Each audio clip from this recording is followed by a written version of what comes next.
Well, hello. Hello, Beth. Good morning. Mary put that special song on for 9/11, and so I didn't want to cut it off too short, but oh my, I had just this morning realized that it is 9/11, and so luckily when it happened, Ron was in New York City going into actually to meet a friend at the towers, and he got stopped on the halfway there, and so not even halfway there, it's almost there, and so he saw the second plane crash. So it was quite the event, but I didn't want to cut off the song that Mary put there especially for us for today. But I do want to welcome you, Beth. I'm sorry I didn't turn it on. We've been running. We had to take our cat to the vet this morning, but she'll be okay. Oh my goodness, good. She has it. It turns out now she's an indoor cat. She has never been outside, but she sits in the window watching the squirrels, and she got fleas. I brush her every day. I have never seen a flea on her. Oh, wow. She does. She has, and I don't know. I mean, to me, it's like, and he's like, calm down. It's okay. It's treatable. It's nothing, but. Super treatable. Yeah. Yes, but I feel terrible that I didn't notice that. In the last month, she's been lethargic, and she's just been, I haven't noticed her scratching any more than normal. And as I said, I brush her every day. She has a very thick fur.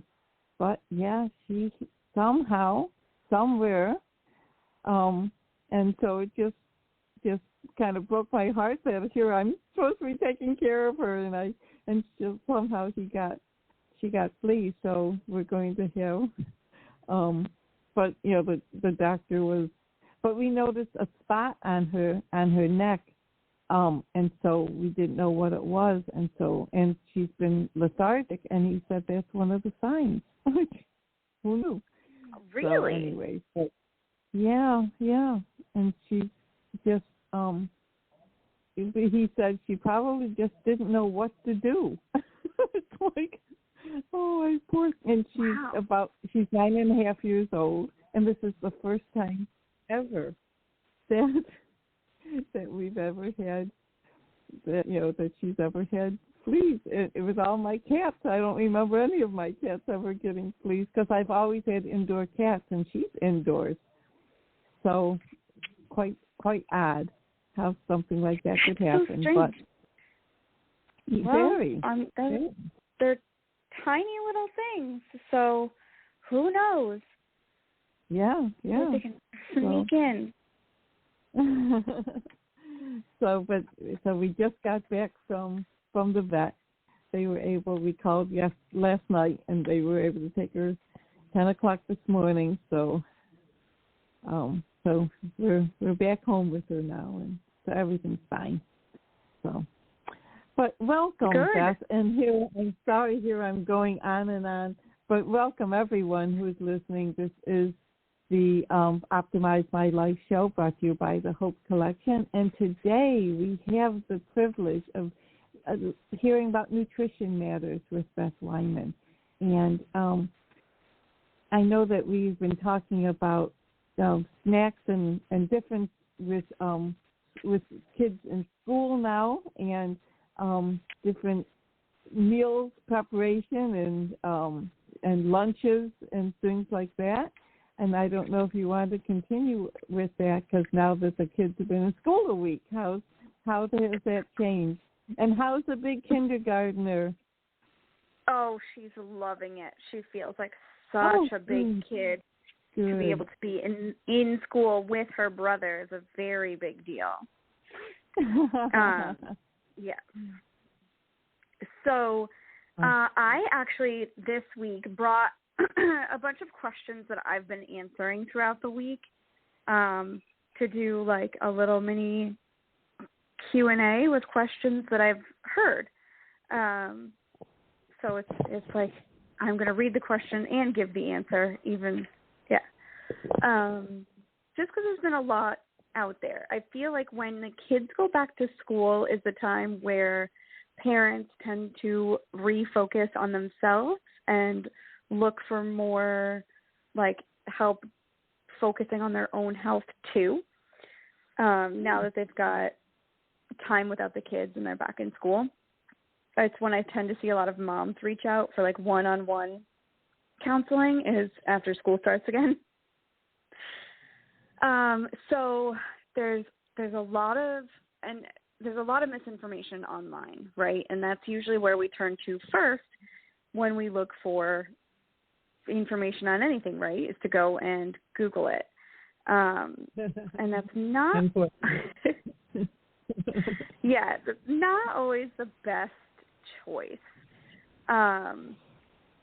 You can Google it, that's fine, but then it's also looking at where the information is coming from. And I know that's something that I stress a lot on here, and I was thinking about when we learn how to research, one of the biggest things is looking at where the information is coming from and making sure that it's a reputable source.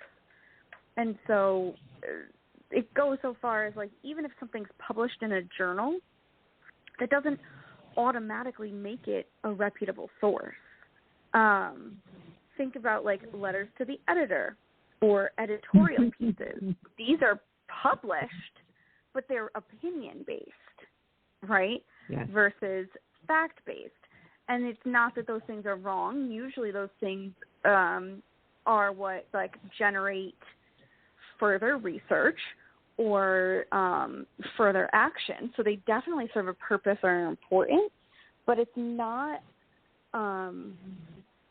necessarily something to base your behavior change on, right? Or to, like, see as a source of truth.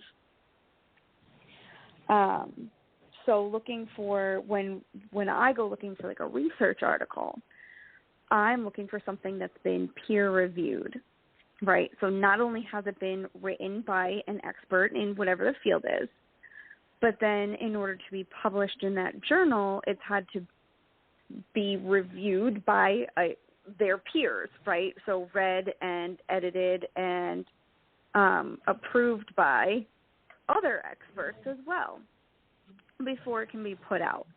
And so that just gives it more backing.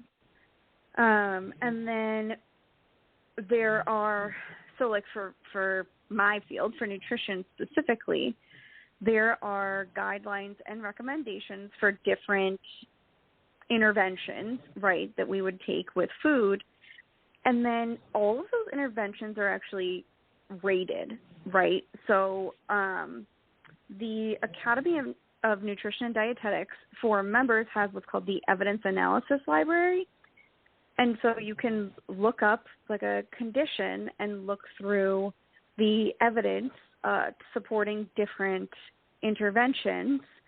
And then it's graded, basically, like, okay, well, this has a grade of A because it's met certain requirements, and this is like a B or a C. I think it's only an A, B, and C, to say how good that intervention usually does, basically, how helpful it is.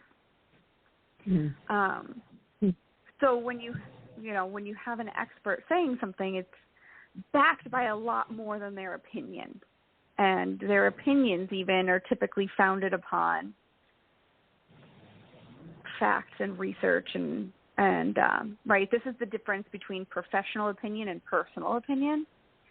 And those can be different, right? I can have a professional opinion, but then personally I can believe something different for myself. And that's fine. I'm just not going to then, and this is where health influencers are a little bit different, right? Like, I can personally do something and believe something for myself, but then not put it out there and think that everyone else should follow it and do the same thing I'm doing. Right? Yeah. So it's it's being able to see that distinction of, okay, is this person taking this supplement or eating this food or doing this certain meal pattern and telling me I should do the same thing because it worked for them, or because it's backed by reputable research. I don't know. So there's my soapbox on research, I guess.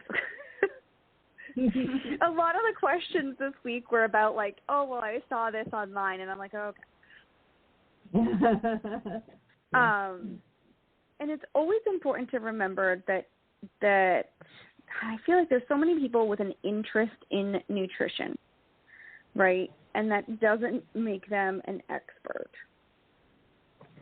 And I'm trying to say it very carefully because there's people who have an interest in nutrition and still fully respect that they are not an expert. But those people are, and even doctors, right, are susceptible to misinformation.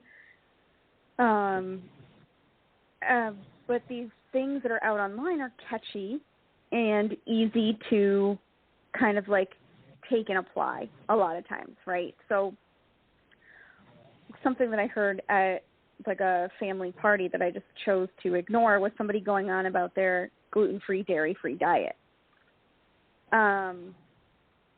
Just because they thought it was a healthier choice. And I just ignored it. And pretended I heard nothing, because there's a time and a place, and like if somebody's not asking for my opinion, I tend not to give it, just like because they're, you know, if they're happy, they're happy. They're not necessarily hurting themselves, but they could certainly be doing it unnecessarily, and I'm not their provider. So there's that. I thought if you're not that you should have gluten unless you're allergic to it. Otherwise, you really should have it. Yeah, you can. Like it's by limiting gluten foods. There's a couple things that happen, right? If you start limiting gluten and dairy, you start also limiting like pastries, right? Because they have gluten. So you start limiting pastries, and if you start limiting dairy, you're going to start limiting things like ice cream, or like it makes it so that you don't have to find a low-sugar yogurt. You're just not eating any of them. And it's not – so it creates a framework for somebody to work within to make better overall food choices. But, yeah, you miss out on foods that would be really beneficial to overall health, because you're missing out on a whole section of whole grains that you truly have no problem digesting. You just are going with the trend. So that, yeah, the gluten-free, dairy-free situation. This idea of ultra-processed foods has come up during this past week.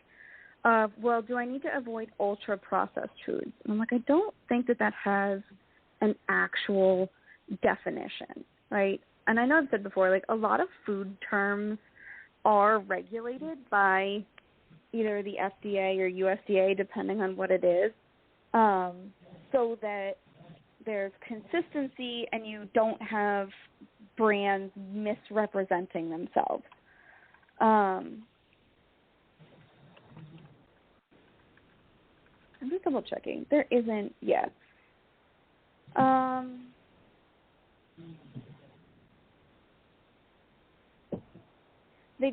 The only thing that I can find quickly from NIH, from the National Institute of Health, their Library of Medicine, is just that ultra-processed foods should contain very little or no whole food items. So this would be like completely just a product. So let me see if we can typically, we can't about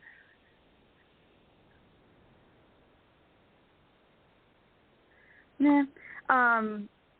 But what came up in the conversation I was having about ultra-processed foods, and there seems to be this, like, demonization of it online, of things that are heavily processed, which I get, because a lot of times you're not having as much, or you're not going to get as much nutrient value out of it once it's been heavily processed. But then you have things like protein powder, right, which are heavily processed, if not considered ultra-processed. They really don't resemble the original whole food at all. It's a powder at that point.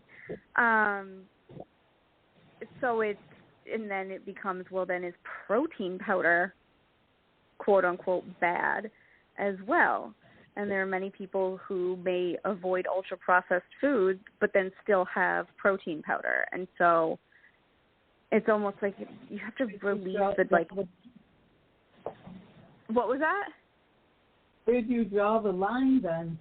You know, you're right. It's everything has a time and a place.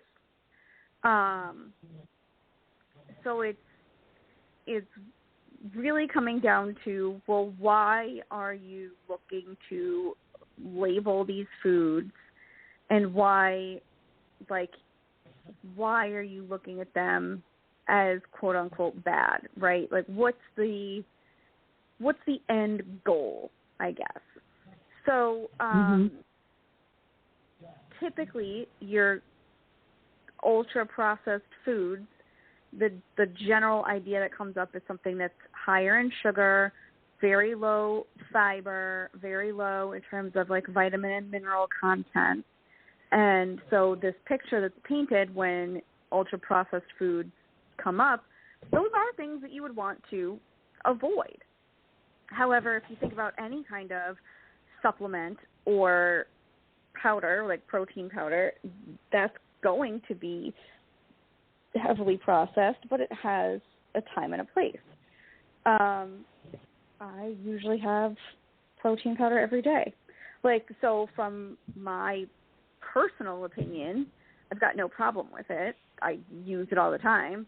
And then from my professional opinion, I also have no problem with it because it's got a time and a place, and those are safe items. It's really looking at, is it helping you towards your goals? And so, no, if you were to look at like a French fry as an ultra-processed food, for example, I don't know if it counts by everybody's definition, but that's not helping me towards my goal. It's very low fiber. It's very high fat. It's not getting me where I want to be. And usually it's not getting anybody where they want to be. So it's looking more at, instead of trying to categorize the food as like, okay, well, this is ultra processed, so it's bad,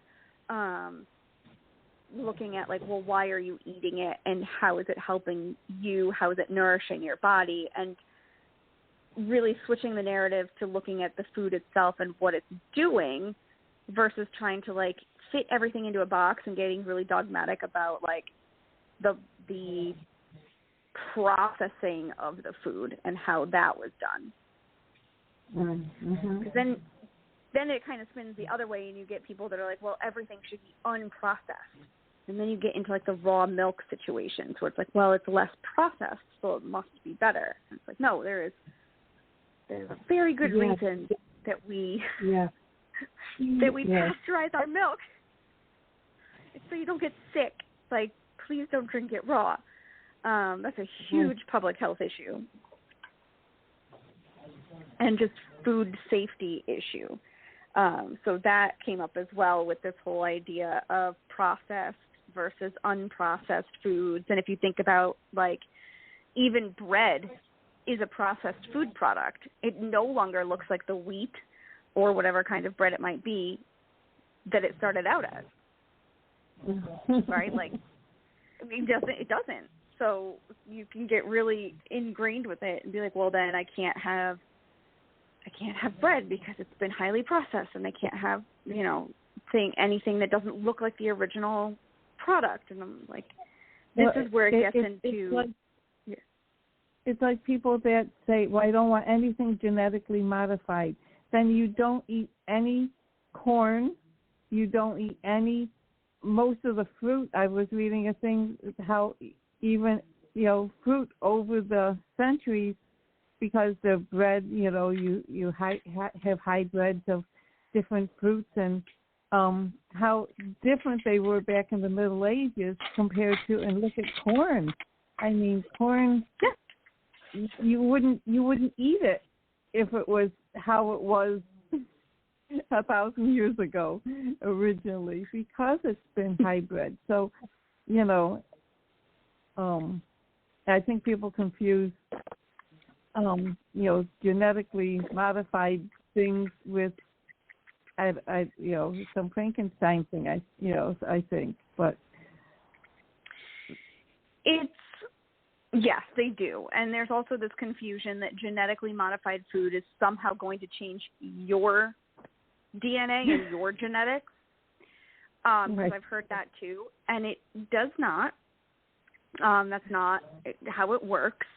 And so if you look at health globally, right, and this is where that public health aspect comes in, globally, to be able to feed everybody, genetically modified foods become extremely important because they are so much more disease resistant and drought resistant, and you're going to get a higher yield, so more product from your farming.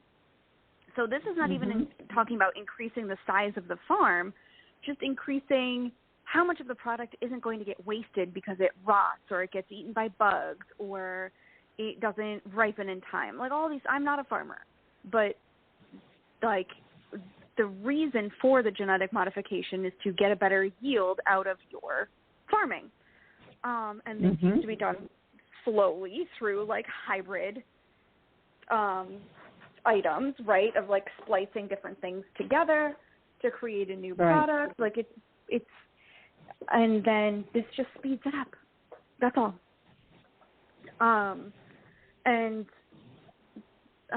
it's not, if you're looking at it from a global perspective and being able to sustain life, it's necessary. People have just outpaced small local farms.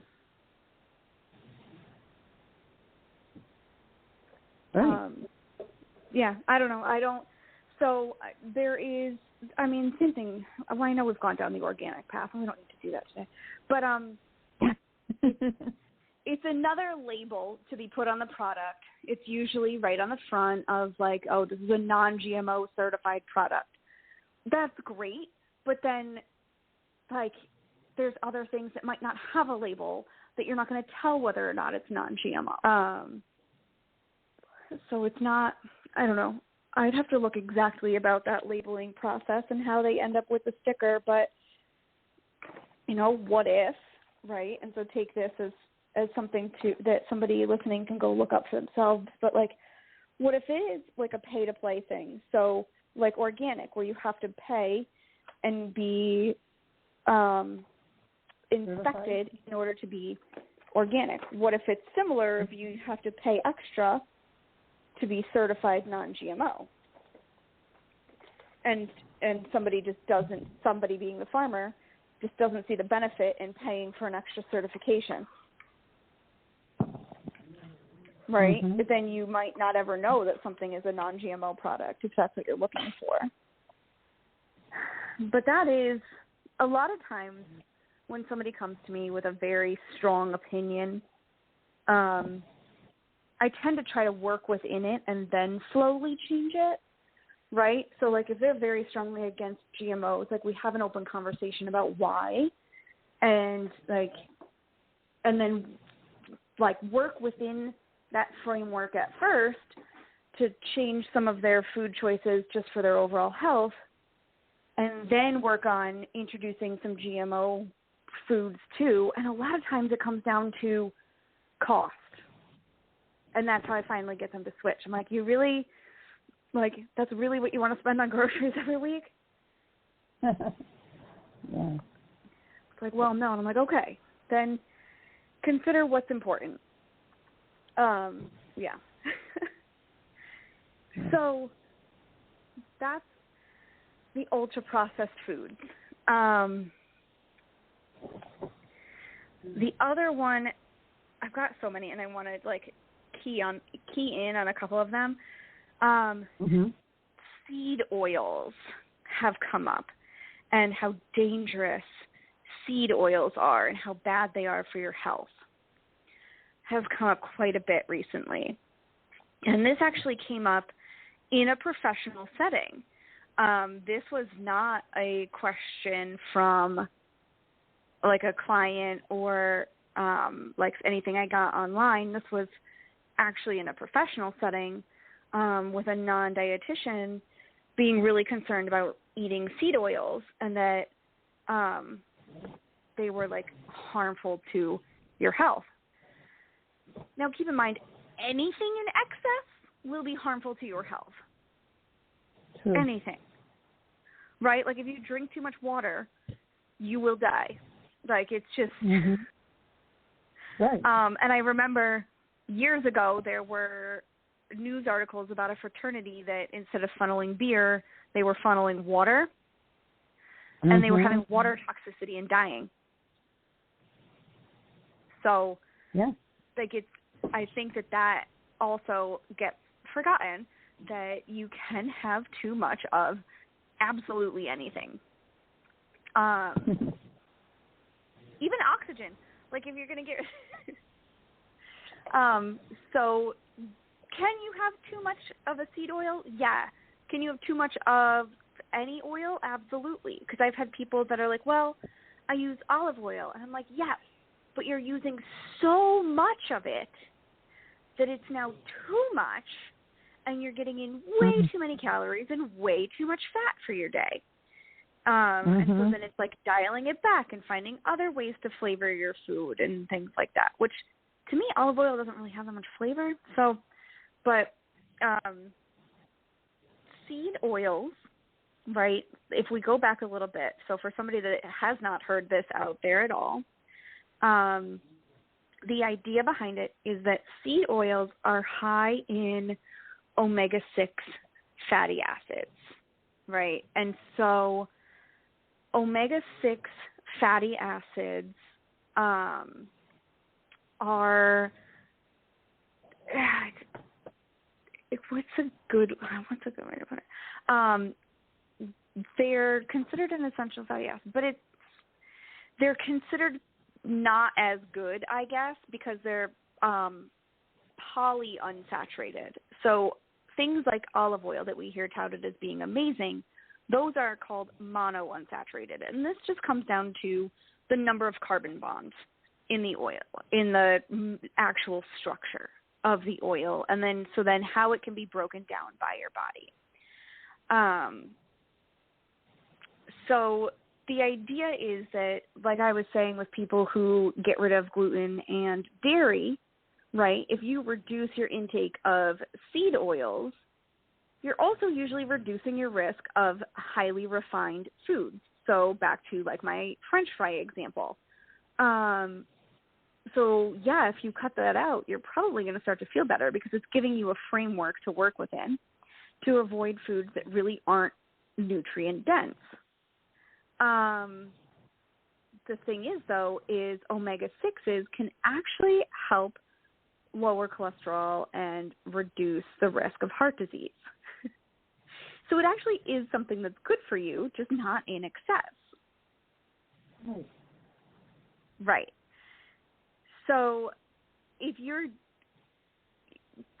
this is one of those things where, like, I think it's way too restrictive from my professional opinion, right, to say don't eat seed oils, because then you're cutting out this huge section of lower cost, more readily accessible omega-6 fatty acids and oils that are typically used as an alternative to saturated fats that still fall within like a decent price point. So this is something I absolutely don't get behind. I can see reducing highly refined foods, right? So going back to kind of that like quote unquote ultra processed, it's not a hard and fast definition on anything, but thinking about the nutrient density of the food is really a better way to frame it. So there's nothing wrong with seed oils. It's about how much you're having. So if you're coating your salad in oil for some reason, like, that's too much. And you're right, that's not going to be great. But you're cutting out things like nuts and seeds essentially at that point because you're avoiding seed oils. Some people will say that it's the concentration of the seed oil. It's the fact that the seed has been processed into this oil. I'm like, well, I mean, yeah, you're taking out just the fat, but I mean, you're doing the same thing with olive oil. You're right. taking away the olive and just leaving the fatty part of it. So this gets into this conversation also ended up touching into different types of fat, right? How I mentioned that your seed oils are considered polyunsaturated versus things like what usually is used is like, olive oil is a monounsaturated fat. There's also saturated fats, right? So saturated fat is pretty easy to identify because it's solid at room temperature. Okay. So, like, think about, like, when you have a chicken breast and there's some fat on it, or you get a steak and there's, like, the white running through it. A stick of butter, right, where it's solid at room temperature still. It's not oil. Or coconut oil is solid at room temperature. And this gets a lot of people up in arms because technically it's a saturated fat. And technically saturated fats are not great for heart health. It's been linked to an increased risk of heart disease. So there's some back and forth with the coconut oil thing because I know that that's kind of listed under some of those superfood options. And it has a time and a place, like anything. But it's not about, and none of this is about taking that out completely, right? This is where people hear, oh, well, saturated fat is bad. Animal fats are saturated fat. I should never eat animal products. And I'm like, well, that's not, we've made a large leap at that point. Yeah.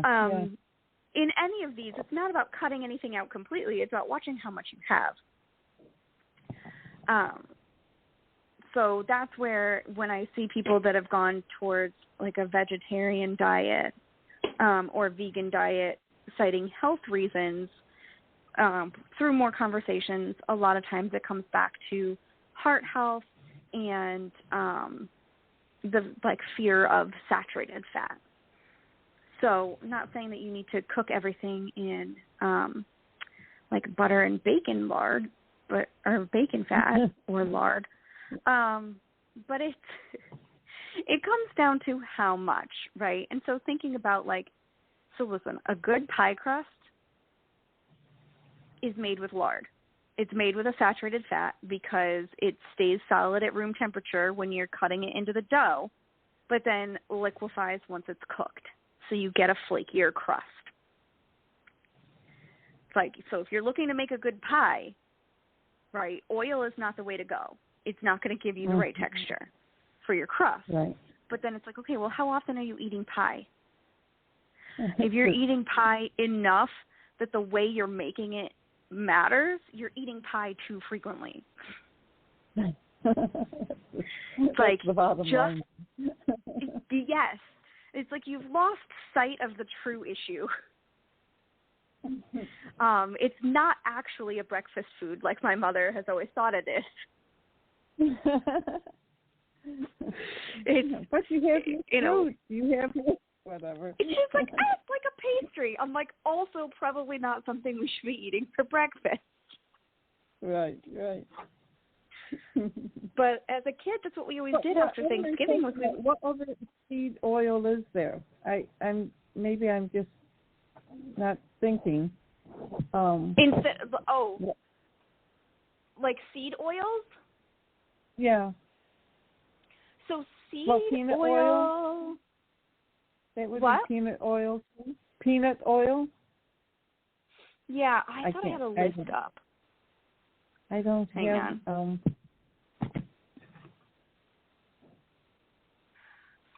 Where did my list of seed oils go?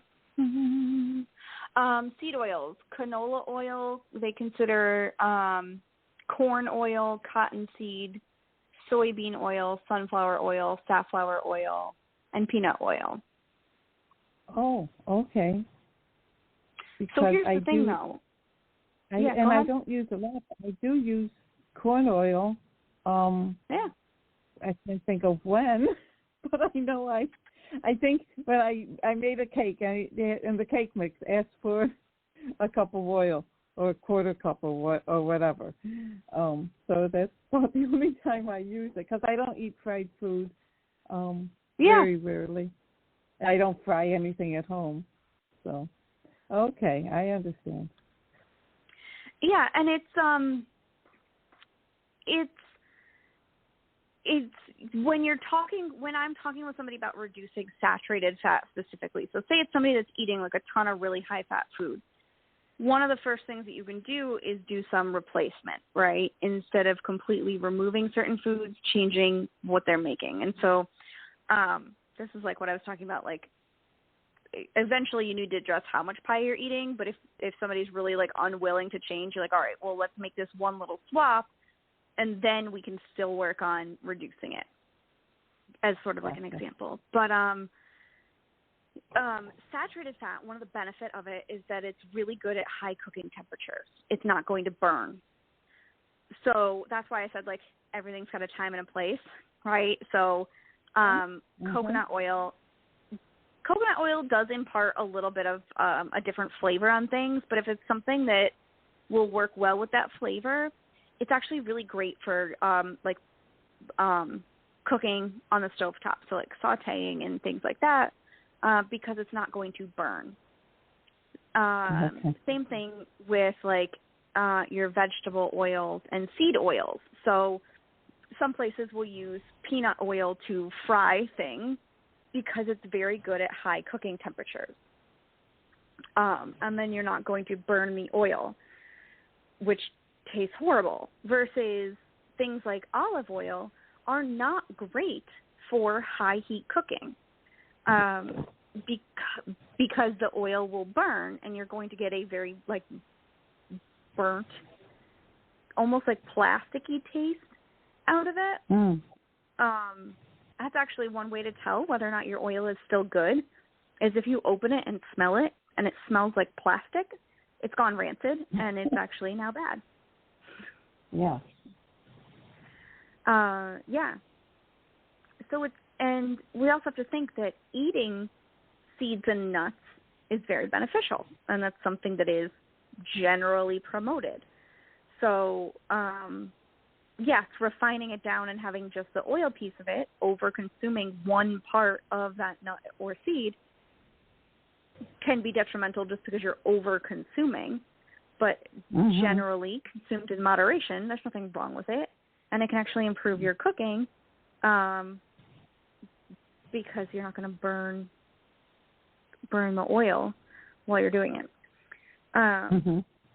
So at the end of the day, there is nothing wrong with seed oils, and it's a bunch of fear-mongering on the internet to try to, I don't know why. I don't understand.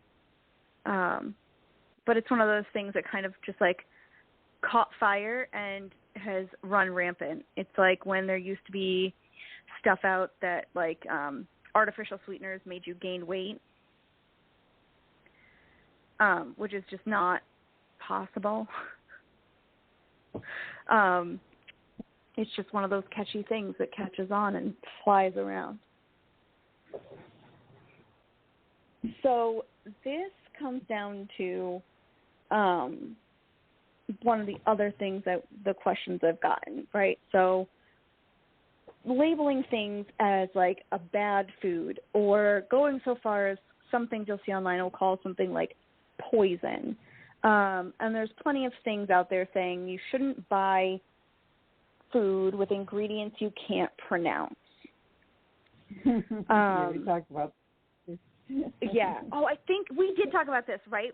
And I think it was Breyer's ice cream that ran an ad campaign when I was a kid. So like in the 90s at some point of like, oh, you can pronounce all of our ingredients. Yeah.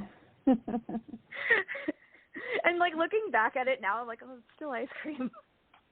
Like it's still a food to have in moderation. Like, but recognizing that just because you can't pronounce it or I can't pronounce it doesn't mean that it's bad. It just means that you can't pronounce it. Like I know people that have trouble pronouncing cinnamon. So like, does that mean that they don't eat anything? What? It doesn't make cinnamon bad.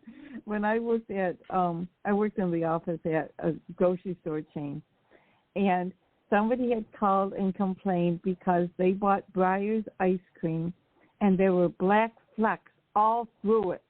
Well, it was Breyer's was the vanilla, and it had flecks of the vanilla bean in it, and it said right on the label. How could you sell rotten? It's like just take it to the store; they'll give you your money back. Don't try to argue with her.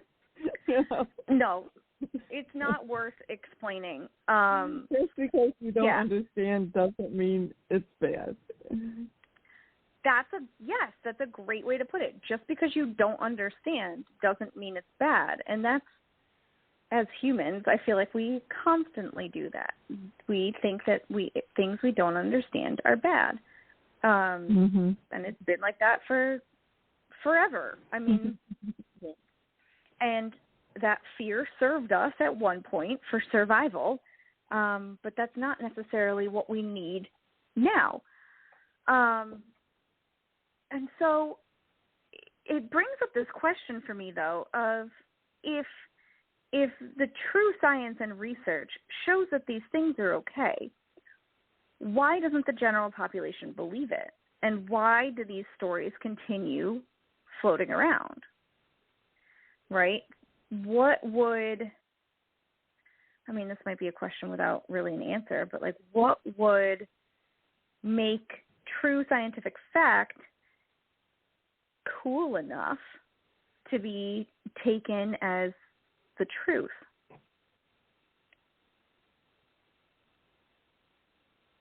On one hand, I think a lot, but it even started before then, but with COVID and all of the theories and, misinformation on both sides, I think that has turned so many people off of what to believe. But actually it started before that. So it's not something that's just, in the last, 5 years. But I think that has had a major impact on what believing what we're told. Absolutely. I think that did change or that did impact. I'm not saying that everything put out by government organizations is to be taken as gospel, right? But looking towards,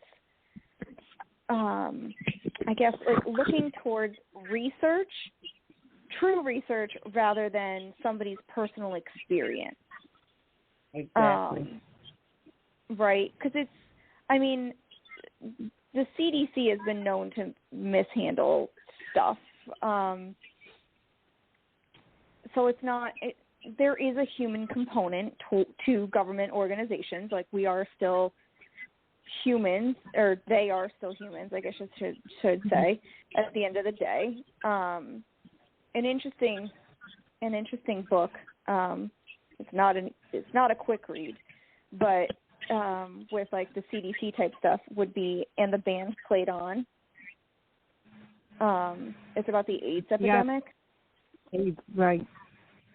Yeah, that's an interesting read, definitely. I haven't read that in a while. I might reread it.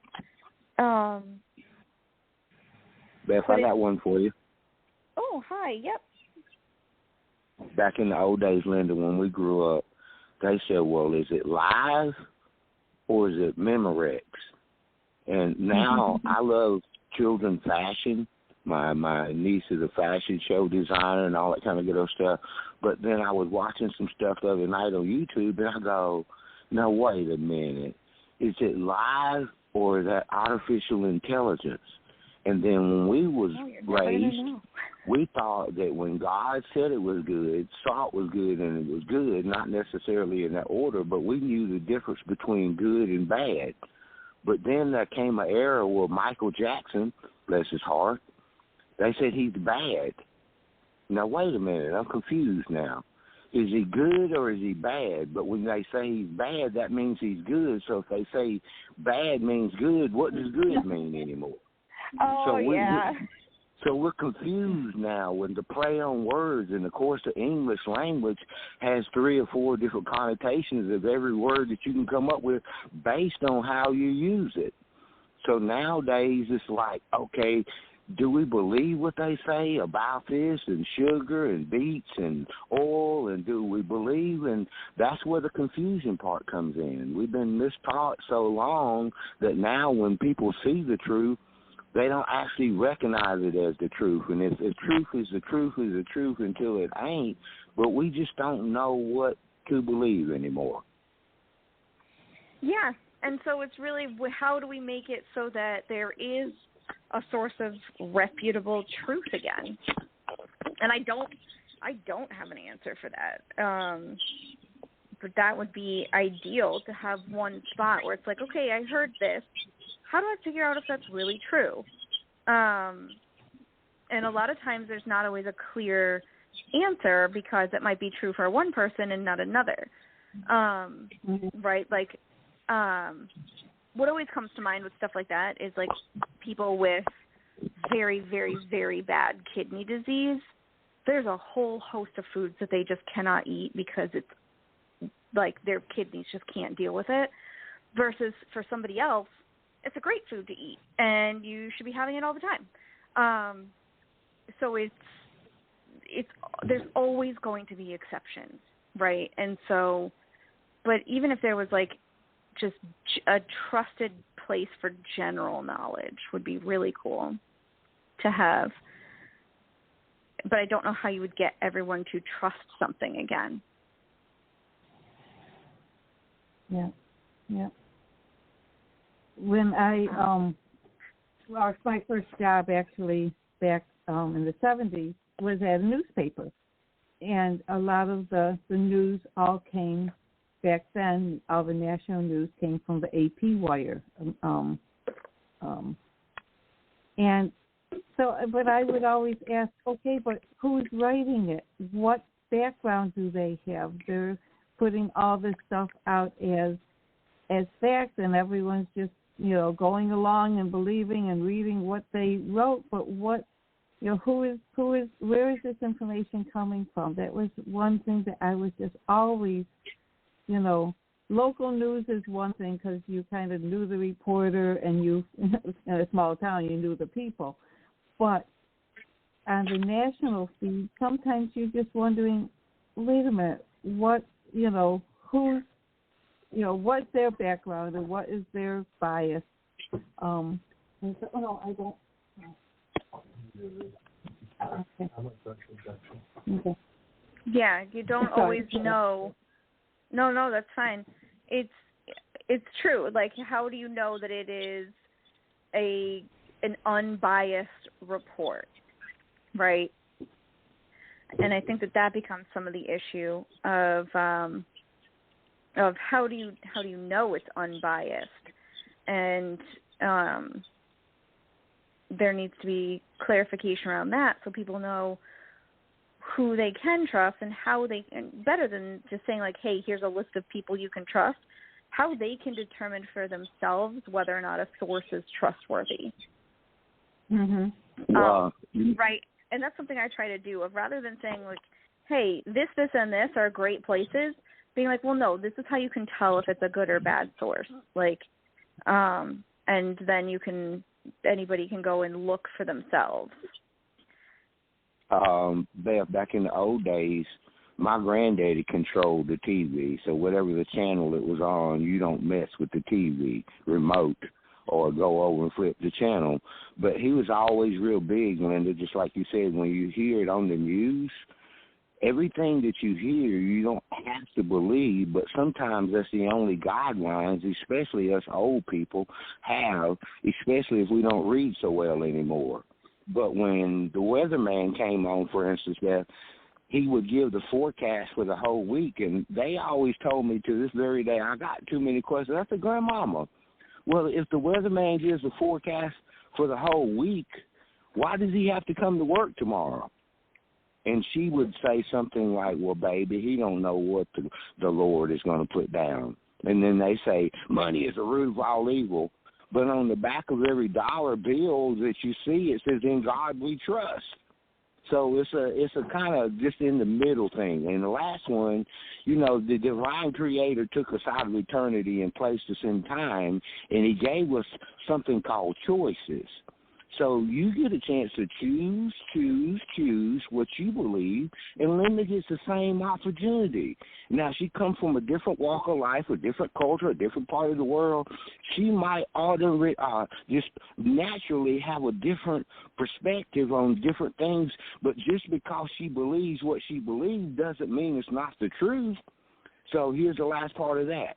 When we get a chance to choose, whether we eat oil, peanut oil, cauliflower oil, linseed oil, we get a chance to choose, but just because you choose linseed oil over olive oil, it's not right for me to make you wrong. And the last one of that one is my uncle, who served in 2 wars. We call him the family alcoholic. He had labels that they never laced, but he says, how can someone, Beth, Linda, always, before Coca-Cola, how can someone always be right? And it took me 20 years to answer that question. Someone to give it to you in a cliff note. You can always be right by never, ever making someone else wrong, because regardless of whether they choose to fry or not fry or bake or not bake, it's a choice. It's a license and the choices that we make, and a lot of people are still in that old habit because people don't like to change. They don't like to venture in areas that they are unsecure or really don't know about, and I'll kind of just stop right there. Yeah, thanks for that. So it is about learning where to get your information, knowing that what you see, no matter how, I guess if you see something online that makes you afraid to eat something, and I know I've said this before, it's probably wrong, right? You shouldn't be, the only times you should be afraid to eat something is if you are allergic to it, or it's genuinely like rotten or contaminated. So that's not most of our food. Right. It comes back to that moderation, and I think that part of the reason that it's more difficult to get that to stick is because it's not catchy and it doesn't elicit an emotional reaction the same way that fear does. And things that are simple, it's like, well, how can that be right? It's so simple. But it's the consistency of sticking with it no matter what else you're seeing, and then also sticking with it even when it gets a little bit difficult, right? So, like, you talk about something as simple as getting in enough fruits and vegetables, you know, even if you're not really in the mood to cut up a vegetable, or you find a different way to get it in, and just continually trying to find a way to make things work, that should become the difficult part, not getting hung up on, well, which vegetable should I have, and am I getting enough of, like, a certain nutrient? Like, if you're varying your intake and not just eating the same vegetable every single day for weeks on end, you're going to be okay. You'll get in your variety. We have the means to track it down to, like, the amount of each nutrient, but that doesn't mean that you need to. Some people do. It depends on their conditions. Most people don't need to do that. Right. So,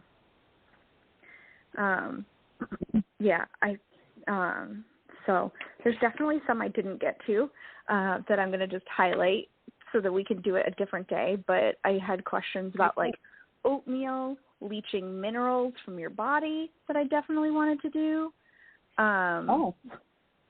Yeah.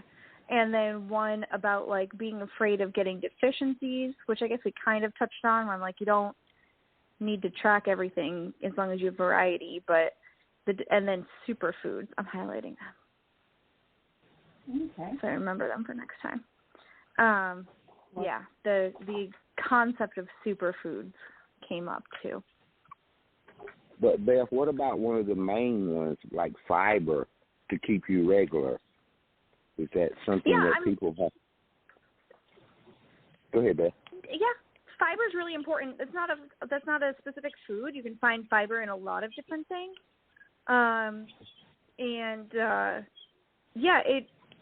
It's truly, the American diet is extremely low on fiber, and the general recommendation is 25 to 30 grams every day, and most people don't get there. But again, that can be simplified into getting enough fruits and vegetables, because that's a great source of fiber.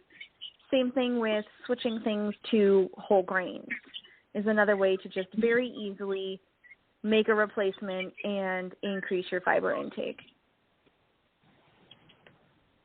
Now, is that whole grain versus white flour, Beth? Mhm. Okay. Yeah, like a whole grain bread, or whole wheat bread, or whatever kind of grain it is.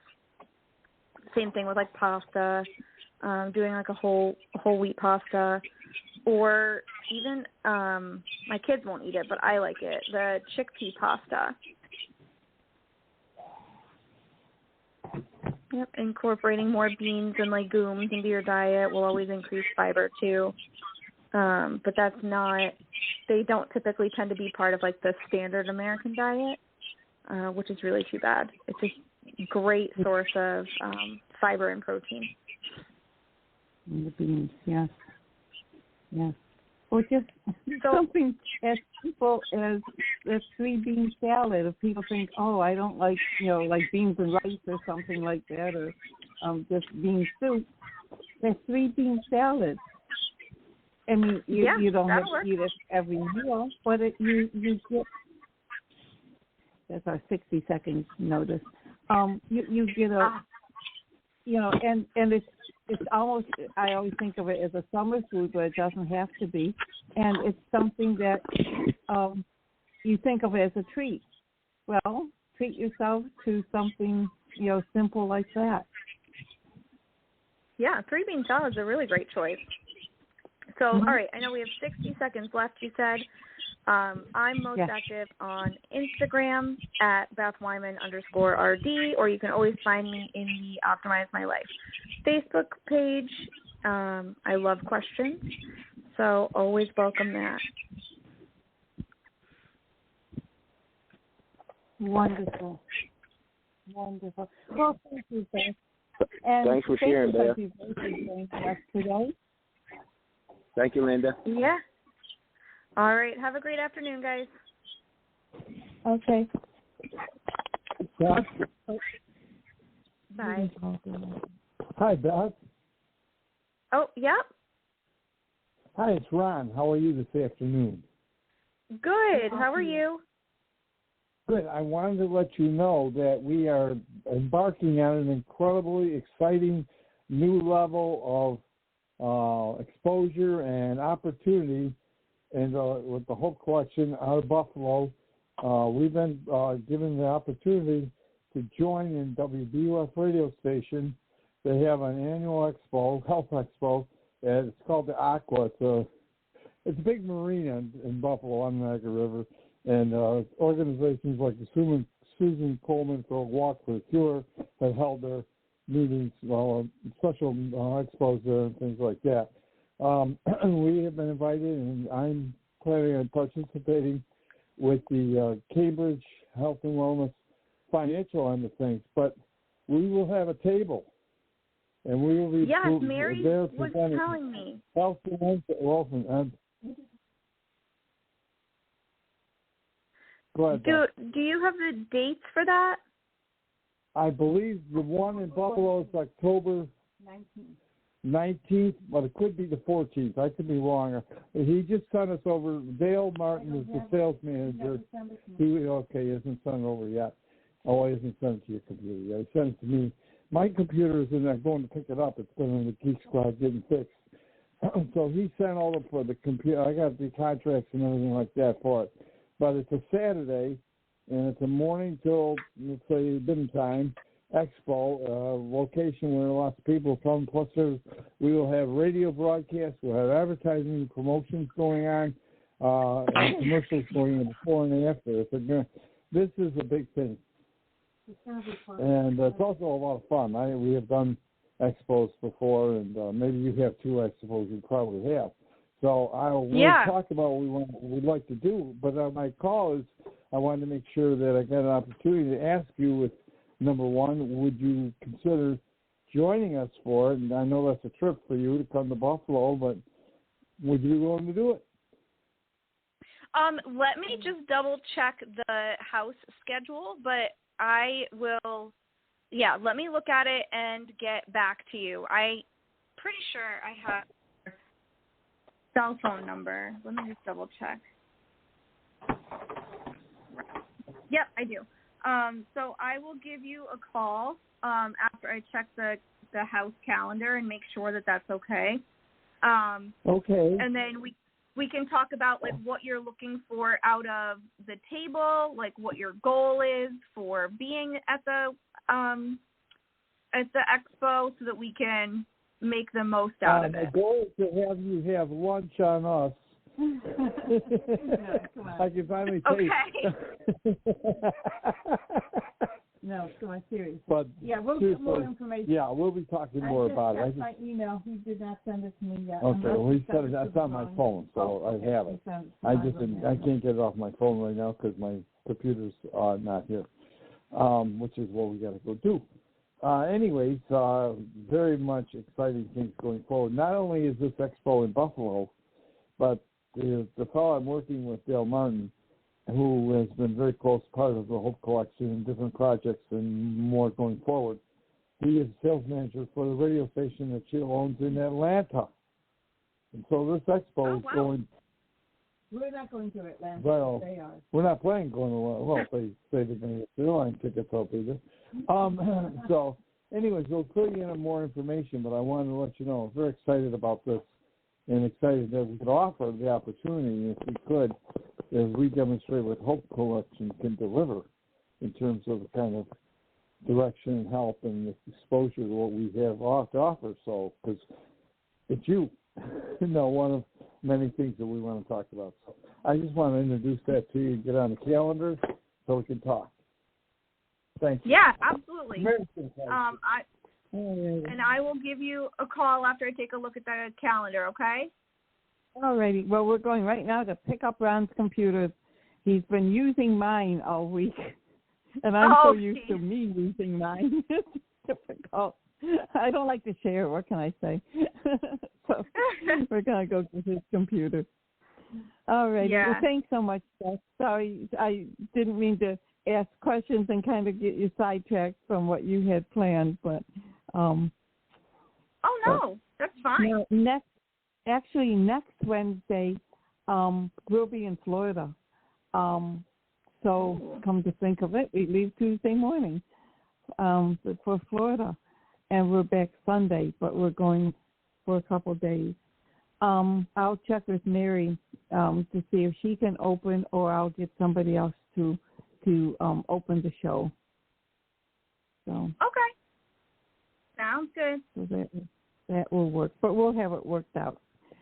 Okay, you have a great week, and we'll get back to you with the information. All right, sounds good. All right, bye-bye.